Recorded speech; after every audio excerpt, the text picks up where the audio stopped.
East or west? East or west? East or west? Respected doctor on the dais, Dr. Nagasubramaniam, a big salute to you, sir. You have spoken so nicely. Today we have a wonderful guest. I request all of you to give another big round of applause. Very good. Ramaraj ಅವರೇ, madam Surekha, Muthuraj, ಎಲ್ಲ ಮುಖ್ಯೋಪಾಧ್ಯಾಯರೇ, ಶಿಕ್ಷಕರೇ, ಮುದ್ದಿನ ಅಚ್ಚುಮೆಚ್ಚಿನ ಮಕ್ಕಳೇ, ಈಗ ತಮಿಳು ಎಷ್ಟು ಜನಕ್ಕೆ ಗೊತ್ತು? Tamil very good, ಎಲ್ಲ ಇಳಿಸಿ. அதோ அந்த பறவை போல வாழ வேண்டும், இதோ இந்த ஆலை போல ஆட வேண்டும், ஒரே நாடிலே ஒரே மண்ணிலே உரிமை ಗೀತಂ ಪಾಡುவோம். ಯಾಕಪ್ಪ ಇದು ಹಾಡು? ಯಾರು? MGR. அதோ அந்த ஆலை போல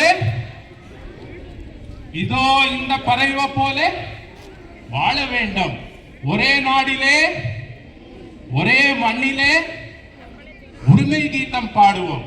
அதுதான் இது Ragigudda. Yes or no? ಮಕ್ಕಳೇ, 2 ತಿಂಗಳ ಹಿಂದೆ ನಮ್ಮ ಭಾರತ ದೇಶ ಯಾರಿಗೋ ಬೆನ್ನಿಗೆ ಸರಿಯಾಗಿ ಬಾರಿಸ್ತು. ಯಾರಿಗೆ?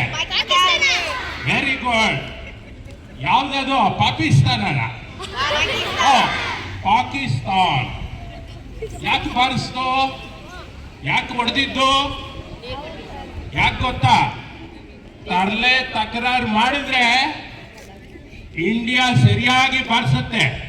ಯಾರು ಬಾರಿಸಿದ್ದು? India. India is very very powerful. ಅರ್ಥ ಆಗ್ತಾ ಇದೆಯಾ?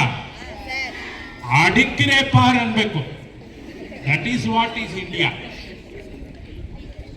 But please remember, students, as our guest has told, ನಮ್ಮ ಗೆಸ್ಟ್ ಏನ್ ಹೇಳಿದ್ರು? ಇಂಡಿಯಾ ಎಲ್ಲಾ ಕಡೆ ಎಲ್ಲಾ ಫೀಲ್ಡ್ ಅಲ್ಲೂ ಡೆವಲಪ್ ಆಗಿದೆ. Computer science, yes. Space technology, yes. Artificial intelligence, yes. India is shining. Recently we have our Prime Minister here. May I know what is his name? Narendra Modi. What is the name of our Prime Minister? Narendra Modi. Narendra Bhai Modi. Correct? He has inaugurated what? Metro station. Metro station ನಮ್ಮ ಕಲ್ಪನೆನೇ ಇರಲಿಲ್ಲ ಬೆಂಗಳೂರಲ್ಲಿ. ಎಂತ development ಆಗ್ತಾ ಇದೆ ಅಂತಂದ್ರೆ ಆ contributions ಎಲ್ಲ ನಿಮ್ಮಿಂದನೇ ಆಗಬೇಕು. ನೀವು ಅದನ್ನ ಉಳಿಸಬೇಕು, ಬೆಳೆಸಬೇಕು. ಬೋಲೋ ಭಾರತ್ ಮಾತಾ ಕಿ ಜೈ. Thank you.